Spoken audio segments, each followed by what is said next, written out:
Job അധ്യായം 18. Bildad വീണ്ടും സംസാരിക്കുന്നു. ശൂഹ്യനായ ബിൽദാദ് പറഞ്ഞു, എത്ര നേരം നീ ഇങ്ങനെ സംസാരിച്ചു കൊണ്ടിരിക്കും?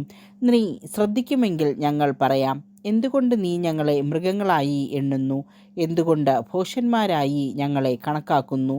കോപാവേശത്താൽ തന്നെ ചീന്തിക്കളയുന്ന നിനക്ക് വേണ്ടി ഭൂമി പരിത്യക്തമാകണമോ? പാറയെ അതിൻ്റെ സ്ഥാനത്ത് നിന്ന് നീക്കണമോ? ദുഷ്ടൻ്റെ പ്രകാശം കെടുത്തിയിരിക്കുന്നു, അവൻ്റെ അഗ്നി ജ്വലിക്കുന്നില്ല. അവൻ്റെ കൂടാരത്തിൽ പ്രകാശം ഇരുളായി മാറിയിരിക്കുന്നു, അവന് മുകളിലുള്ള ദീപം കെടുത്തിയിരിക്കുന്നു. ദൃഢമായിരുന്ന അവൻ്റെ പാദങ്ങൾ ഇപ്പോൾ പതറുന്നു, അവൻ്റെ പദ്ധതികൾ തന്നെ അവനെ നശിപ്പിക്കുന്നു. അവൻ നടന്നു ചെന്ന് വലയിൽ കുടുങ്ങുന്നു, അവൻ ചതിക്കുഴിയുടെ മീതെയാണ് നടക്കുന്നത്.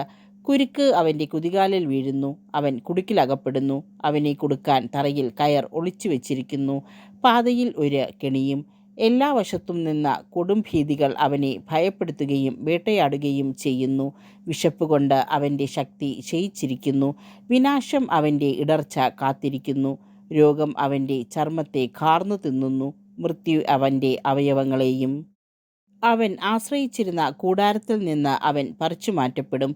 ഭീകരതയുടെ രാജാവിൻ്റെ അടുത്തേക്ക് അവൻ നയിക്കപ്പെടും. അന്യർ അവൻ്റെ കൂടാരത്തിൽ വസിക്കും, അവൻ്റെ ഭവനത്തിന്മേൽ ഗന്ധകം വർഷിക്കപ്പെടും. അവൻ്റെ വേരുകൾ ഉണങ്ങിപ്പോകും, അവൻ്റെ ശാഖകൾ വാടിയുണങ്ങും. ഭൂമിയിൽ നിന്ന് അവൻ്റെ സ്മരണ മാഞ്ഞുപോകും, തെരുവീഥിയിൽ അവൻ്റെ പേര് ഇല്ലാതാകും. പ്രകാശത്തിൽ നിന്ന് അന്ധകാരത്തിലേക്ക് അവനെ തള്ളിയിടുകയും ലോകത്തിൽ നിന്ന് അവനെ ഓടിച്ചു കളയുകയും ചെയ്യും. സ്വജനത്തിൻ്റെ ഇടയിൽ അവന് സന്തതികളോ പിൻഗാമികളോ ഉണ്ടായിരിക്കുകയില്ല. അവൻ്റെ പാർപ്പിടത്തിൽ ആരും അവശേഷിക്കുകയില്ല.